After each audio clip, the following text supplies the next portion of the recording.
Good morning once again, and now we want to do something way different, I guess you could say, because we want to speak about someone that personifies, we believe, what is essentially an American. So in this segment, for the next minutes or so, we want to speak about a man who we believe personifies the ideal American. Now, these views are totally my own. These are my opinions. And even though they may get me in trouble with some of my friends and people that have known me over the years, this is what I believe. So here we go. The Exile Exhorter. Welcome back to WHRW 90.5, your tower of musical power. Today we want to talk about a man that we believe personifies the American ideal.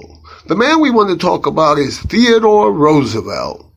And Theodore Roosevelt, even though he was a man of much controversy because of his views, I find him an honorable man, a tough, an honest man, a guy who put action before words. But then once he did that, he took those words to another level. And yes, he has some ideas that me, as a Latin American, I should be appalled by some of them. But since I live in America, and my views as a teacher, as a person who has grown, you sort of mature and you become more conservative in what you believe at one point. Now you start seeing things, from walking in someone's shoes, you gain a lot of perspective. So I really care. And I love this dude, man, Theodore Roosevelt, because there was a thing about him. He was born right here in New York City, and in the 19th century. We won't have to deal with the dates, October. It's coming up, actually, October 27th. It'll be his birthday this month. And he was a sickly child, bad sight, bad eyes, asthmatic, practically dying from asthma. That commercial where the bear is holding on to the dude. That's how he felt. And imagine, this is the 19th century. But at least he came from a rich family, and his father, a very influential man, Theodore Roosevelt Sr., he was known as the T-H-E-E. And Roosevelt was known as T when he was a child. And his mother, who was a Southerner, her name was Mittie, M-I-T-T-I-E. And his sister was known as Bammy. And she was very dear to him. But T was a sick child. And one of the ways he became who he became was by going and making his body, by transforming his body and making it strong and taking asthma and saying, no, you're not going to stop me. And, he was a very resolute man. And so moving it forward, I find him, because of that quality, he was a brat. Yes, he was. He was born in a rich family. Everybody cared about him. He was sick. So all the attention in the household was always concentrated on him. You can only imagine every whim that he desired was fulfilled. The father actually built the Museum of Natural History right here in New York City, because when he was sick, he started his own Theodore Roosevelt Natural Museum. And the father saw that he was earnest and decided, because he had the means, to start his own museum. And now we enjoyed when you go, remember, that's because of Theodore Roosevelt. The Museum of Natural History is because of him. He was sick. The father wanted to fulfill his desires. He gave him a museum. And now we get to enjoy it. But what he did, he went out west to the Dakotas. There he became a frontiersman, you could say, because he proved his mettle among cowpunchers and dudes who, if you don't, these dudes are not like in the East where, people believe in rank and, social class and whatnot. People out there in the West, they only believed in what you brought to the table. You had to earn respect before it was given to you. And my man went out there and he did just that. And he rebuilt his body. He did a whole lot of things. And, I can go on and on, but I want to get to a certain point here because the breadth of what he was able to achieve in his life. I mean, by the age of 30, this guy had done so many things that it's incredible, the amount of activity. And it seems to me that the reason this was so was because he kind of believed that he wasn't going to be around for a long time. So he was scared, and he was scared into activity. And all those who, when you read books about the man and, commentary and whatnot, he was always full with energy. He was never able to stay in one place. Today he might have been classified with, one of those things that we, see as being bad in children. They're too hyper. Or sometimes kids are hyper because the class is boring. And their mind is racing so fast and the teacher's not doing the job appropriately. And that's why the child seems out of place. It's not that there's anything wrong with the child. It's maybe that we haven't been able to figure out that child's learning ability or style. That's what education is about. That's what being a parent is also about. But anyway, Mr. Roosevelt, Theodore Roosevelt, to me, exemplifies the American ideal because he took a view that America should be a world power. And then he went forth and took that view and put it into action by building the Panama Canal. And as I said, maybe as a Latin American, I should be upset about that because it was imperialism. The policy of imperialism. He believed in it and he pursued it. And he believed that America should be a world power. And by 1898, he is one of the persons that is instrumental in making America what it became, what it is today. You can say that largely it is due to Theodore Roosevelt and Franklin Roosevelt because he came along after the war to rebuild this country.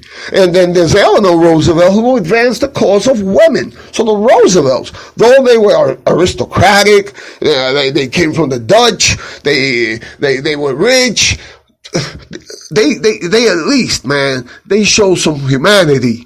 And in the case of Theodore Roosevelt, as a man, that's strength. No oomph, no gas bag. There are people right now that can learn a lot from Theodore Roosevelt. And I'm being serious about this because at least the man had principles. He was honest and he treated everyone fairly. You understand me? Okay? He learned how to treat everyone fairly. There was no racism in that man. There was no lack of diversity in his thinking. He was from the East. He went to the West. He was rich. He was a rancher. He was a cop. He was a sheriff.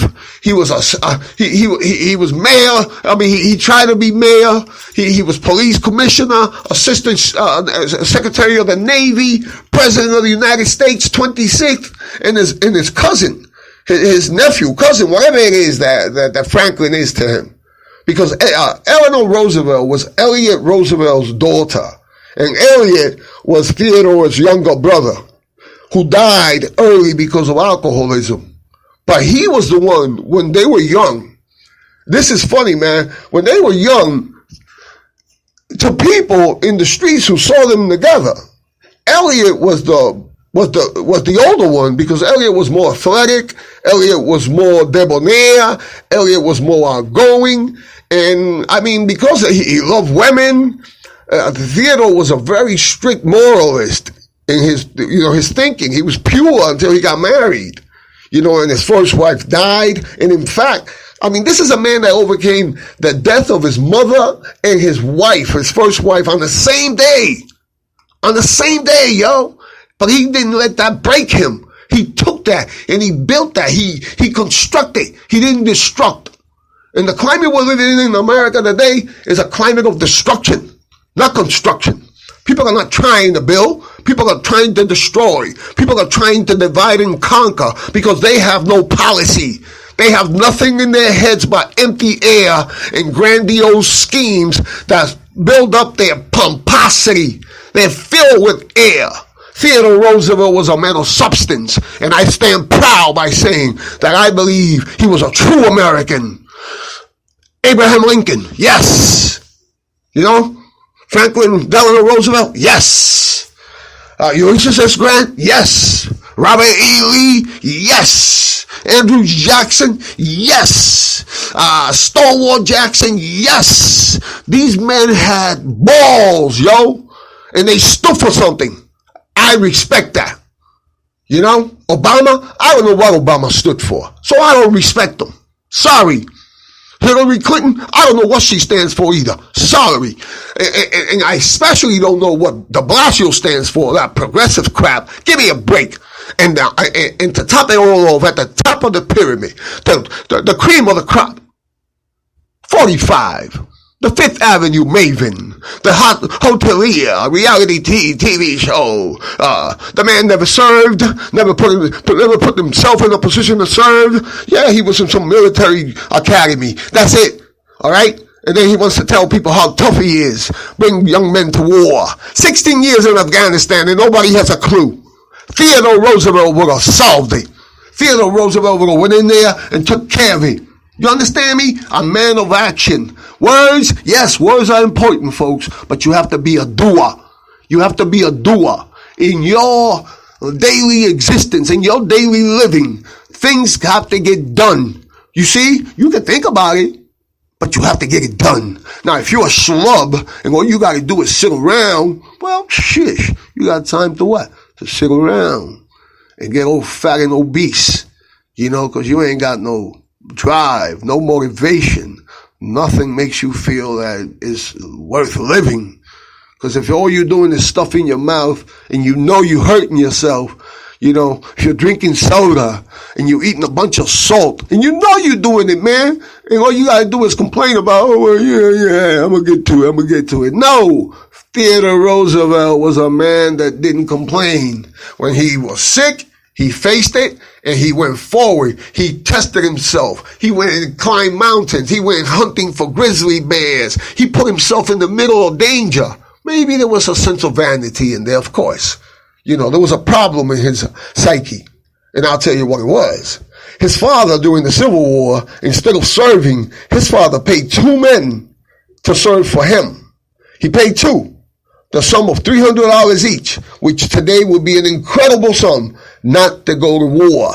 To make up for that, the father was responsible for establishing the system that is still used today to make sure the soldiers, army men, Marines, everybody in the service, that they make sure that they get their monies to their families. The father is credited for establishing that system and for being a very philanthropic man. But in Teddy's view, he came from Southern stock because his mother was a Southerner and her brothers were the Bullock brothers, Bulloch, and they were well known as daring do mother effers who gave the North so many headaches that at the end they were not allowed to stay in America. These boys were so bad they were sent out of here. They were exiled, and the exile exhorter appreciates people that got courage and stand by their principles. You believe in guns and you stand by your principles? Go ahead, man. I respect that. I respect people that have strength and courage. All right? Don't be waffling on issues. You got an issue, you know, but we have to try to find solutions. That's what the problem is. And I believe Theodore Roosevelt Jr. would have found solutions. And on the 27th, we will make sure to celebrate his birthday. God bless America. God bless the memory of Theodore Roosevelt, a real president, a real American, a real man who loved his family, loved his country, and stood by his principles. I respect that. Martin Luther King, I respect that. He gave his life. Malcolm X, I respect that. Medgar Evers, I respect that. They gave their lives for their principles. I believe that we need to start coming together. Unity over division. God bless America. God bless all of you.